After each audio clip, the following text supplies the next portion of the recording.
बिस्मिल्लाहिर्रहमानिर्रहीम, अस्सलाम वालेकुम, बखैर रागलेट्स में आतिफ वक्कास और हम एक दो बेसिक चीज़ें डिस्कस करेंगे like concurrent forces and torque. So concurrent forces की अगर आप डिफिनीशन देखें, सो कंकरेंट फोर्स क्या होती है? कंकरेंट फोर्सेस ऐसे फोर्सेस जिनका लाइन ऑफ एक्शन जो है वो कॉमन पॉइंट से पास होता हो। The forces whose line of action pass through a common point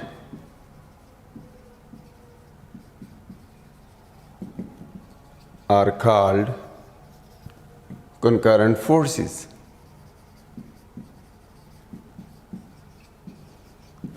for example ये कोई पॉइंट है और इस पॉइंट के ऊपर मुख्तलिफ़ फोर्सेस जो हैं, एक फ़ोर्स इधर से एक्ट कर रही है, एक फ़ोर्स इधर से एक्ट कर रही है और एक फ़ोर्स डाउनवर्ड एक्ट कर रही है और ये सारे फोर्सेस इस पॉइंट से पास हो रहे हैं, तो हम इन तीनों फोर्सेस को हम कंकरेंट फोर्सेस कहेंगे।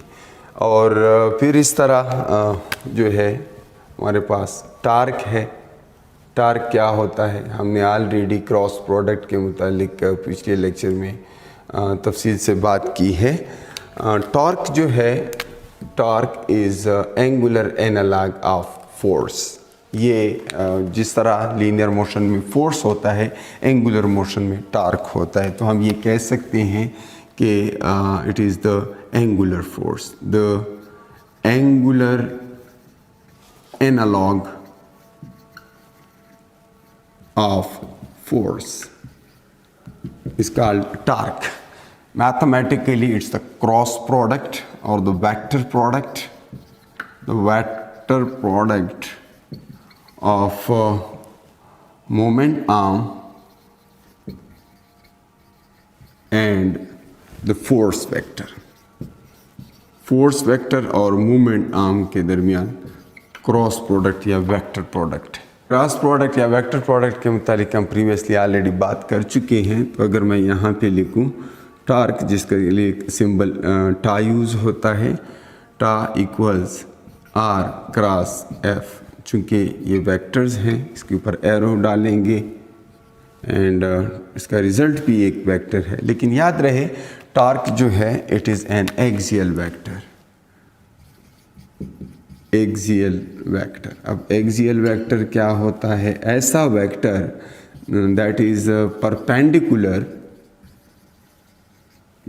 To the plane of rotation, जिस या प्लेन ऑफ मोशन, जिस प्लेन में मोशन हो रही है उसके परपेंडिकुलर हो, तो ऐसे फोर्स को, ऐसे वेक्टर को हम एक्सियल वेक्टर कहते हैं। सो टार्क एक एक्सियल वेक्टर है। बिल्कुल इसी तरह आपके पास एंगुलर मोमेंटम है, वो एक एक्सियल वेक्टर है। यानी इनकी डायरेक्शन जो है along the axis of rotation, along the axis of rotation होती है, तो इनको हम एक्सियल वेक्टर कहते हैं। तो आर क्रॉस एफ यानी टार्क जो है दैट इज़ एक्सियल वेक्टर। इसकी डायरेक्शन एक्सिस ऑफ रोटेशन की डायरेक्शन में होती है। और चूँकि आप जानते हैं कि क्रॉस प्रोडक्ट एंटी कम्यूटेटिव है, तो अगर हम आर क्रॉस एफ की जगह एफ क्रॉस आर लिखेंगे तो उसकी डायरेक्शन अपोजिट हो जाएगी, माइनस साइन उसके साथ आ जाएगा।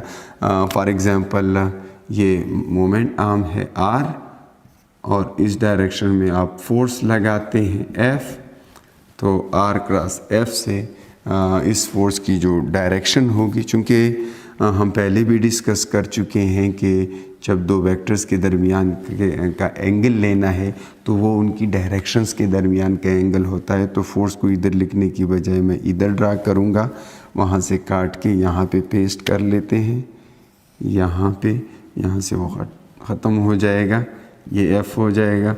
अब अगर उनका क्रॉस प्रोडक्ट लेना है, आर क्रॉस एफ करना है, आर की तरफ अपने चारों फिंगर्स जो हैं वो स्ट्रेच कर लें और फिर उसको दूसरे वेक्टर की तरफ यानी फोर्स की तरफ रोटेट करें, तो आपका थंब आपको टार्क की डायरेक्शन यानी उन दोनों के क्रॉस प्रोडक्ट की डायरेक्शन बताएगा। सो टार्क का जो मैग्नीट्यूड है वो इस पैरेललोग्राम का एरिया होगा जो इन दो वेक्टर्स के दरमियान आ रहा है। So that would be are F sine theta, that's the area of this parallelogram. Theta कौन सा होता है? थीटा इन दोनों वेक्टर्स के टेल जोड़ के जो हमें एंगल मिलता है वही थीटा होता है। अब डायरेक्शन की क्या बात होगी? तो डायरेक्शन अगर मैं आर क्रॉस एफ कर रहा हूँ तो वो ऊपर होगी, ये उसकी डायरेक्शन होगी। किसी भी जगह से आप उसको ऊपर रिज्यूम कर सकते हैं, इस प्लेन के परपेंडिकुलर होगी। और अगर मैं एफ क्रॉस आर की बात करूँ, ये तो आर क्रॉस एफ था ना, एफ इधर था, और ये टार्क की डायरेक्शन है आर क्रॉस एफ। टार्क ऊपर है, मैंने यहाँ पे इसको ड्रा किया है ये ब्लैक वेक्टर्स, हालांकि ये इन दोनों के परपेंडिकुलर है लेकिन वाइट बोर्ड पे फिर नहीं बनाया जा सकता। और अगर मैं एफ क्रॉस आर की बात करूँ तो वो माइनस टार्क होगा, यानी एफ की तरफ अब मैं फिंगर्स स्ट्रेच करूँगा और उसको आर की तरफ रोटेट करूँगा तो डाउनवर्ड होगा, इस तरह ये डाउनवर्ड होगा। तो इसकी डायरेक्शन जो है वो राइट हैंड स्क्रू रूल से मालूम होगी। So this would be minus torque, like tau is R F sine theta, ठीक है, यूनिट वेक्टर एन, और माइनस आर जो है, सॉरी माइनस टार्क जो है, minus tau, that is negative of the same vector. So R F sine theta with the negative unit vector that is opposite to the original one. So cross product का result उलट होता है। Conventionally हम जब एक ही जगह vectors उनका vector sum लेते हैं मुख्तलिफ टार्क्स का, तो वहाँ पर क्लॉकवाइज टार्क को आमतौर पर पॉजिटिव नेगेटिव लिया जाता है और एंटी क्लॉकवाइज को पॉजिटिव लिया जाता है। तो ये कन्वेंशनली याद रखें कि एंटी क्लॉकवाइज टार्क जो है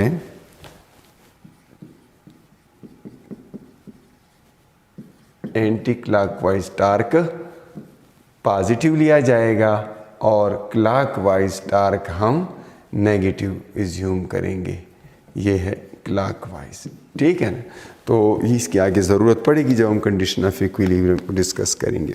सो टार्क की भी हमने बात कर ली। अब यहाँ पर एक पॉइंट है मोमेंट आर्म। ये बेहतर है कि आप अंडरस्टैंड करते हो, बिकॉज अक्सर क्वेश्चंस में आपको मोमेंट आर्म स्पेसिफाई करने की ज़रूरत पड़ेगी, क्योंकि बहुत सारे लाइंस होंगे वहाँ पर और आपको उनमें से ढूंढना है कि कौन सा मोमेंट आर्म है। तो मोमेंट आर्म की डिफिनीशन अगर देखें, सो यूँ मैं डिफ़ाइन कर सकता हूँ मोमेंट आर्म को,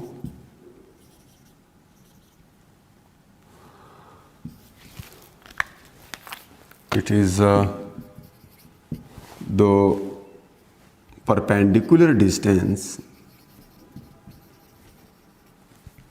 it's a perpendicular distance किन दो चीज़ों के दरमियान, between the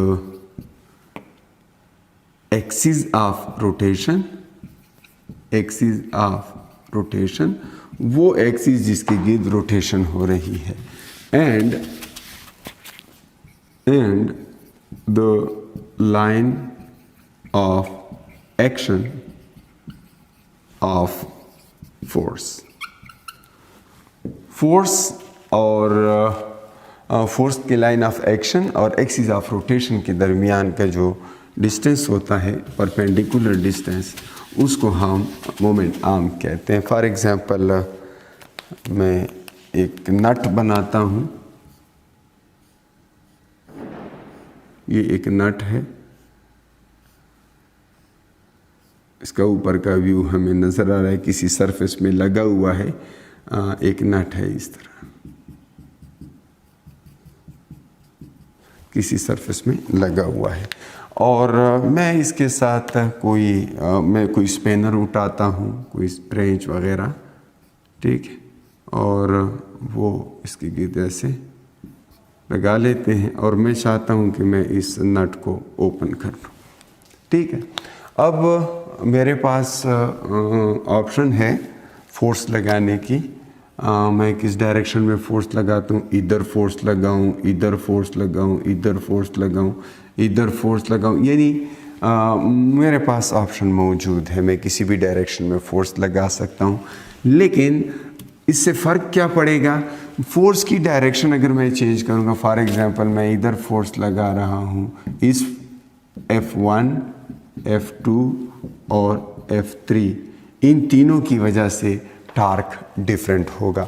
रीज़न ये है कि इन तीनों का मोमेंट आर्म डिफरेंट है। अब मोमेंट आर्म कैसे डिफरेंट है ये बात अंडरस्टैंड कर लेते हैं। देखिए ये जो फोर्स है, ये पहले F1 की बात कर लें, ये इस डायरेक्शन में गई है, ये इसका लाइन ऑफ एक्शन है, जबकि ये हमारे पास एक्सिस ऑफ रोटेशन है जिसकी रोटेशन हो रही है। इस पॉइंट से मैं शो कर रहा हूँ, that is out of white board.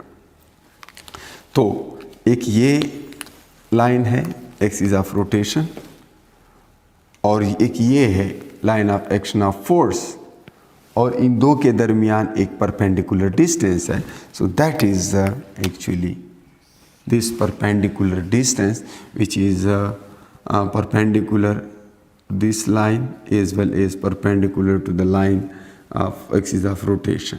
तो ये जो डिस्टेंस है ये मोमेंट आर्म है।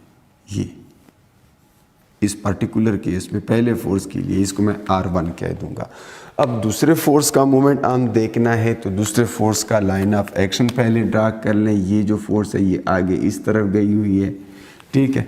अब इस फोर्स का परपेंडिकुलर ड्रा करना है, बिल्कुल इसके ऊपर एक परपेंडिकुलर ड्रा करते हैं। यहाँ से ये इस लाइन के परपेंडिकुलर है, तो ये दूसरी फोर्स का मोमेंट आर्म है, दैट इज़ R2। अब तीसरी फोर्स जो है उधर मैंने ड्रा की थी, और अगर आपको उसका भी मोमेंट आर्म देखना है तो पहले आप उस फोर्स का लाइन ऑफ एक्शन ड्रा करें। और ये फोर्स चूँकि आगे को एक्सटेंड हुई है, it's really perpendicular to the spanner. So ये स्पेनर की लेंथ सारी की सारी मोमेंट आर्म के तौर पे इस्तेमाल की जा सकती है। क्यों? क्योंकि अगर मैं उस फोर्स का लाइन ऑफ एक्शन ड्रा करूं सो उसका परपेंडिकुलर जो है ये वाली लाइन बन जाती है। So this is R3। तो अक्सर स्टूडेंट्स गलती ये कर लेते हैं कि स्पेनर के लिए वही हमेशा उसकी लेंथ को ही आप वो मोमेंट आर्म समझ लेते हैं, हालांकि मोमेंट आर्म डिफरेंट केसेस में डिफरेंट हो सकता है। तो इसकी डिफिनेशन आप इसलिए लिख ली कि the perpendicular distance between the axis of rotation, that is this axis, and line of action of the force, whichever case you take, उसके लिए अपना मोमेंट आर्म होता है। तो सिंपली पहचान उसकी ये है कि मोमेंट आर्म हमेशा एंगल के अपोजिट वाला साइड होगा। सो मोमेंट आर्म की जनरल डिफिनीशन जो है, generally moment arm is R sin theta. ये वो थीटा है जो R और फोर्स के दरमियान है। R और फोर्स के दरमियान का जो एंगल है that is theta. R sin theta is moment arm. तो स्पेनर जैसे भी पड़ा है उसकी स्पेनर के हैंड की जो लेंथ है वो R होती है, और साइन थीटा मैंने इसके साथ लिखा। अब ये जनरल हो गया। अगर ये मुकम्मल तौर पर परपेंडिकुलर फोर्स है तो 90 होगा, साइन 90 से 1 आता है, इससे R as a whole moment arm होगा। अदरवाइज अगर फोर्स इधर उधर है तो फिर R साइन थीटा हम यूज़ करेंगे। सो ये तो मोमेंट आर्म की पहचान थी। अब हम